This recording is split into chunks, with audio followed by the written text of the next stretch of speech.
Good morning, class. I'm so happy you're here today. So today I'm going to read 2 chapters of Crash. I'm going to read chapters 40 and 41, and then I'm going to post a question that I want you to respond to on the Google Classroom. Okay, chapter 40, April 2nd. I was in the kitchen this morning, checking out the fridge, when I heard screaming outside. No! Go away! Scram! I opened the back door. Abby was in the yard, holding the garden shovel like a baseball bat.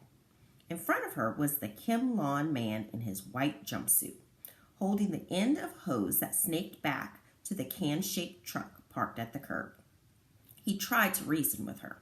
He told her that it was important to spray the ground now so all those evil weeds wouldn't have a chance to get started.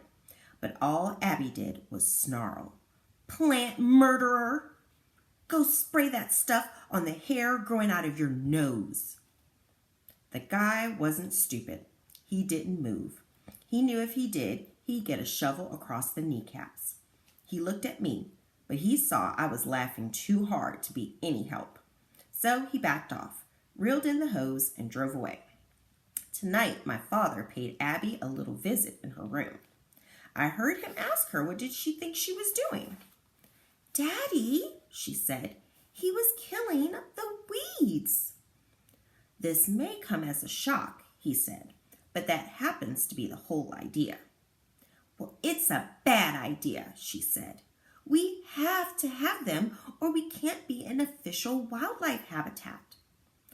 Last time I checked, this was a home, not a habitat. Daddy, lecture coming. You were brought up all wrong. It's not your fault. Weeds aren't bad, Daddy. Weeds aren't even weeds. They're plants and flowers, just like daffodils and all. They have a right to live too. How would you like it if a truck came to spray poison on you just because someone decided to call you a weed? Next thing I heard was my father going back downstairs. Chapter 41, April 12th. Most big kids are slow. Most fast kids are little. That's where I'm different. I'm big and fast. In sports, I most like to beat people by plowing them under, like football. And next year I'm going out for wrestling.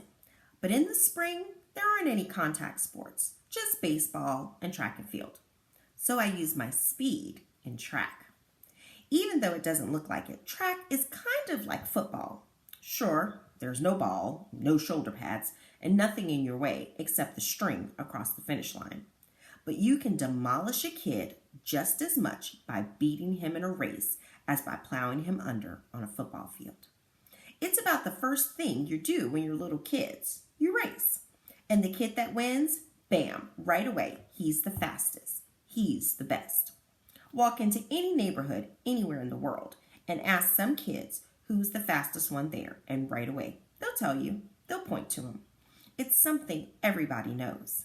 It's a title that goes with you on your street, your school, your town. Fastest kid. That's me. We had race-offs today. The top 3 will run the 100-meter dash in our first track meet. I won. I beat the 6th, the 7th, and the 8th graders. The coach says he's surprised at how fast I am for being so big. He was also surprised at who came in second. Webb. He said he can't remember the 2 fastest runners ever before, both being 7th graders. I wasn't real surprised at Webb. I still remember that time we raced to the mailbox and back and how close he was behind me. In the race-off today, he got a great start. He was out ahead of everybody. I guess he's been practicing his starts too. But you don't beat the crasher, the dasher, with a great start. I caught him at the 50-meter mark, and the rest was history. You can hardly see the mouse house anymore. It's deep in the bushes. There are leaves piled up around it, and the windows have pink flaps over them cut out from an old wash rag. But there's still no one living there. The Kim Lawn guy hasn't come back. All right, that's it for today, guys. I'll post 2 more chapters tomorrow morning.